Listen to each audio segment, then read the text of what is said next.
In 1932, Roosevelt was elected by promising to do something about the Depression.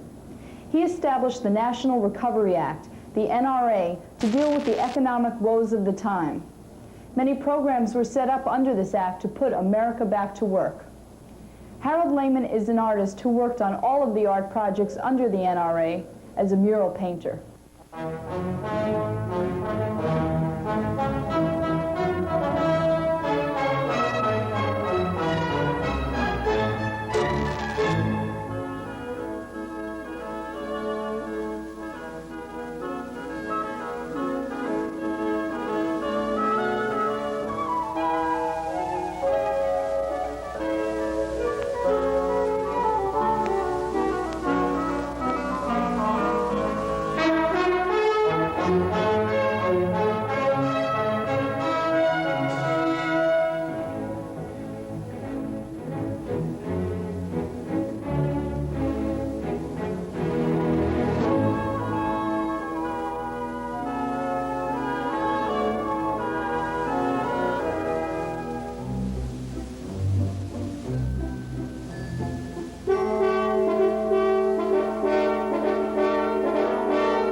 My firm belief that the only thing we have to fear is fear itself.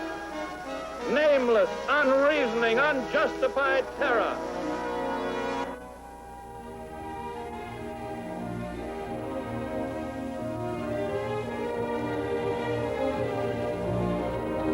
At that time, when they first started in 1933, I was already a practicing artist. I already was exhibiting. I had already won a prize in a museum for a painting and also for a sculpture.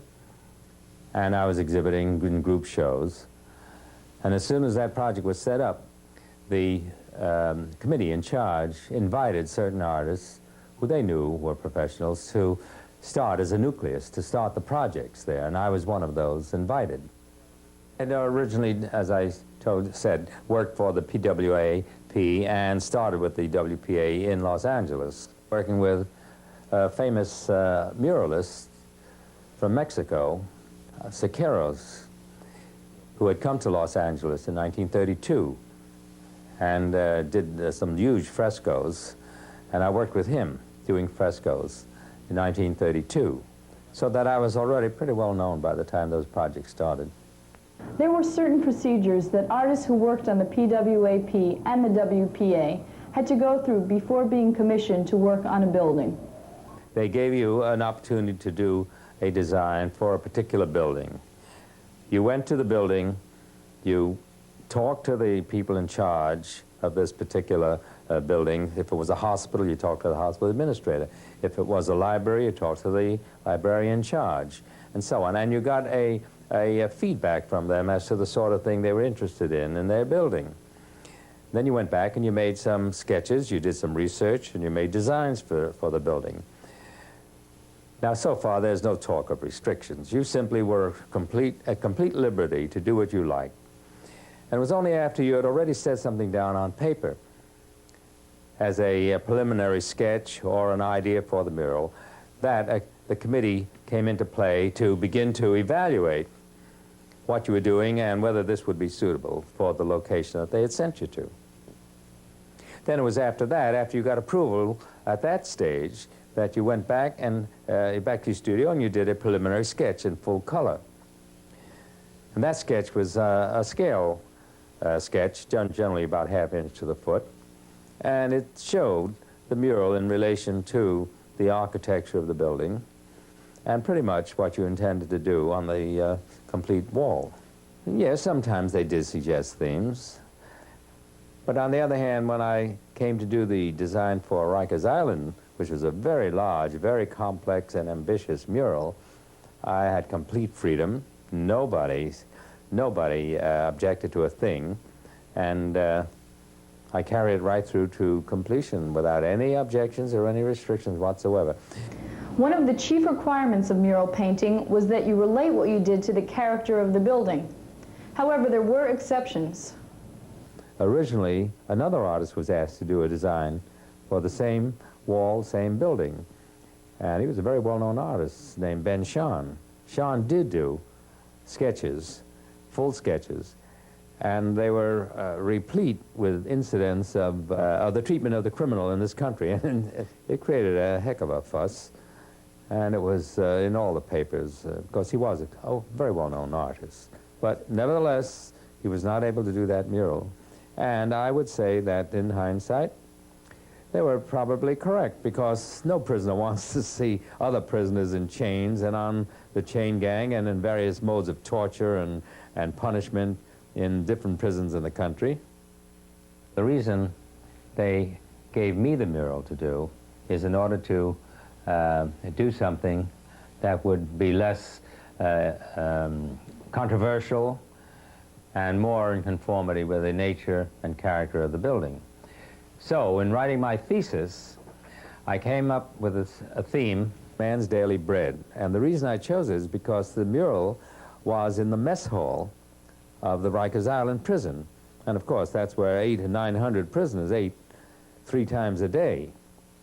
So it seemed to me that a theme that had some connection with the not only handling, but the idea of earning one's bread by one's sweat, so to speak, you know, had some good constructive connection with that prison.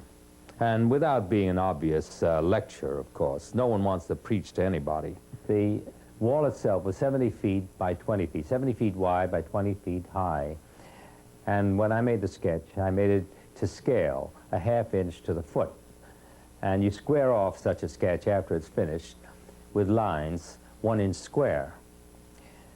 And then you square off your enlarged full-size mural, in this case what we call a cartoon, which is the drawing done on paper exactly the size of the mural, which is later pounced. That is to say, holes are pounced in the contours, and a pounce bag with colored chalk is then applied to these lines, and the lines come through the paper in the holes that you pounce. And that's how you get your full-size design right on the canvas itself. You go from square to square. That is, from the sketch to the full size. Every mural situation requires a different solution dependent on 2 major factors. One is the nature of the building, or what it's used for. The second is the architecture. And if you don't relate your mural to the architecture of the building and of the wall itself, then you're not doing a mural painting. Mural painting is a heroic art, basically, and the forms are not going to be heroic if they're simply faithful reproductions of a human being as you and I know them. You have to bring in the question of style here. And in all art, style is paramount. And the Mexicans did have style, and it's true, they did have forms that appeared to be unnatural in some sense of the word, but actually were true to the idea, to the concept of the mural itself. And this is what counts, the concept of the mural, not the natural figure of a person. In 1936, another project was set up by Roosevelt called the Section of Fine Arts. This project brought Harold Lehman to Roanoke, Pennsylvania. Now these murals were all exclusively based upon merit. Had nothing to do with whether you needed the work or not. So that even an artist who was plenty well off could do murals on these projects, and a good many of them did. Now, first category that was dealt with were all the new post offices that went up all over the country. Every little town had a post office, and they're all based on the same design. They all look alike. And in fact, the mural wall in almost all these post offices are identical in measurement, so that every artist who designed for a post office essentially was designing for the same building as every other artist. And as I say, I was invited to design a post office in Roanoke, Pennsylvania, which I did, and I did complete that mural during the war years, about 1942. There were a good number of problems because the headquarters in Washington were very sensitive to the wishes of the local people in the different communities for which the murals were designed. And they were very hesitant about giving these commissions to anybody who they even suspected would do, say, an abstract design. or a mural containing nudes, let alone the political subject matter, which a good many artists were dealing with in those days. You see, as I said, it was during the war years. And of course, being at war, there was an inclination to relate some of these themes to the idea of production for the war, for winning the war. Now, it happens that Renova, Pennsylvania, is the center of a big locomotive repair operation of the Pennsylvania Railroad. And that's all they did was repair locomotives. So, of course, that was a very vital concern of the government during the war years. Sure, I stayed a whole weekend there and took photographs, did all my own research. I made portraits, even did some portrait sketches of some of the leading characters in the locomotive repair shops, and I used them in the mural. I was working on a fine arts mural for the post office, section of fine arts mural for the post office in 1941, and didn't finish it until late in 1942 up in Woodstock. And the war, of course, was on. Now, because of the war and the fact that the government's attentions were now engaged fully in all activities relating to the war, it was felt that the WPA projects were now superfluous. There was no need for them anymore. And they began to wind down. And in fact, they were finally put out of business in 1942 when they took all of the things that were remaining in their warehouses and storage rooms, that is to say easel paintings, prints, and so on, and they had an auction. They auctioned everything off. And all these things were sold by the pound, not by the artwork.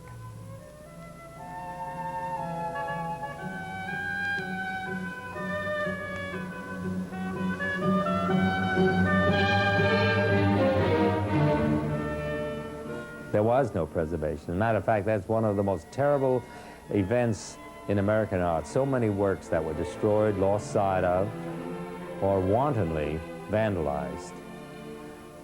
And I might at this point tell you that my painting in Rikers Island, that big painting that I was talking about, no longer exists.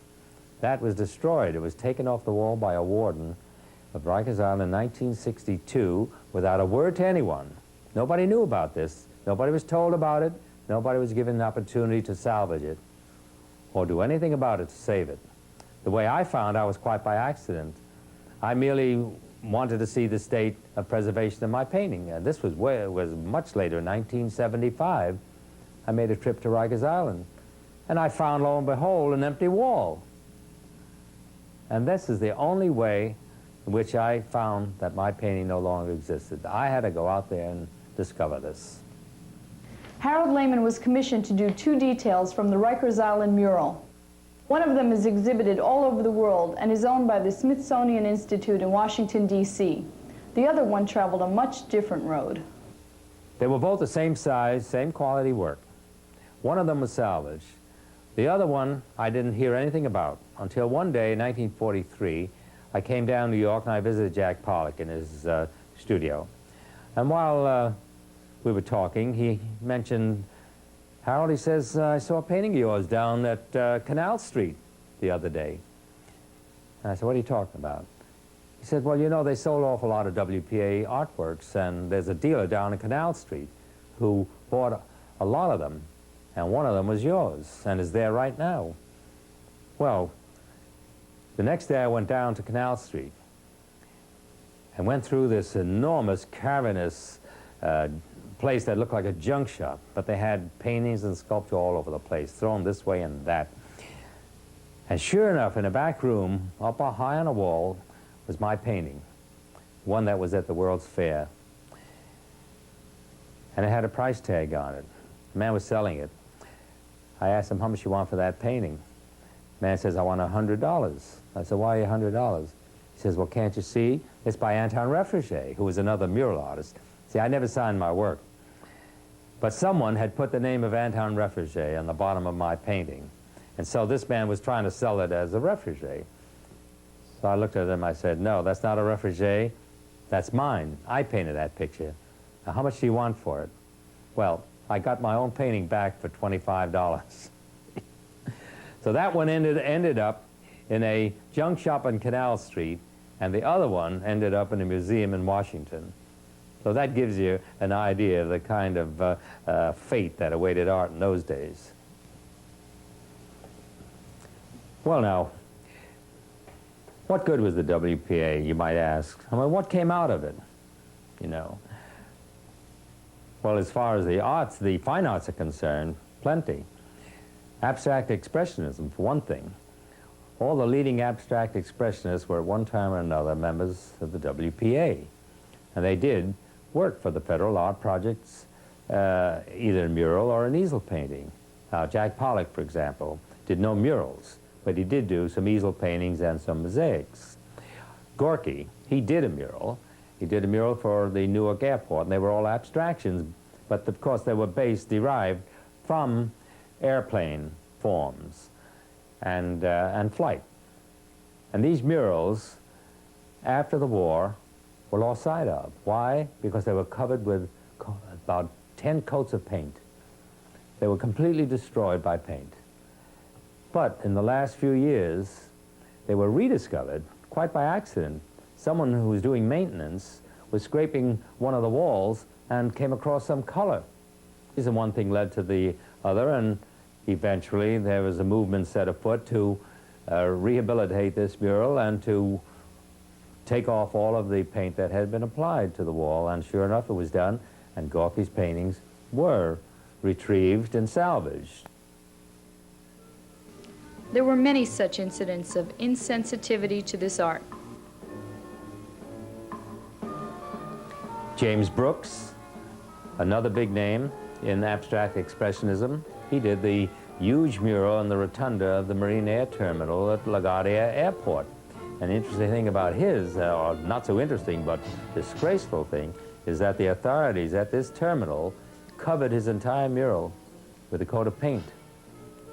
And that also was lost sight of after that was done, until recently, when there was a big outcry, and again a movement was started to retrieve that mural, and it was done. The painting was exposed, the overlying paint layers were removed, and today that painting exists in its exact original state.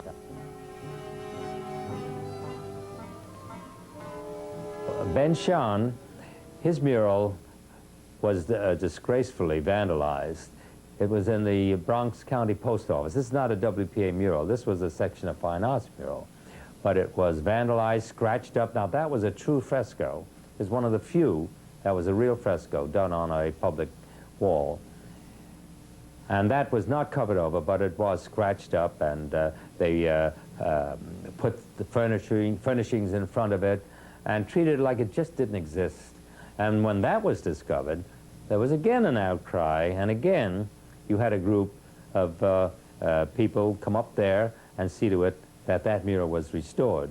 And that now is in its original condition as well. But those are only 3 examples. I can go on and on. The government should be involved in the arts, but of course not to interfere with it, but simply to help nurture it, because you always have new generation coming along with new ideas that require some kind of support, because new ideas almost never are accepted immediately, and they need a lot of time, and they need a lot of money to keep them developing. And as in anything else the government sponsors, there's more opportunity for something to develop that is good than if the government has nothing to do with that field. The government sponsors science, it sponsors agriculture, farmers, it sponsors every subject under the sun. Why not the arts?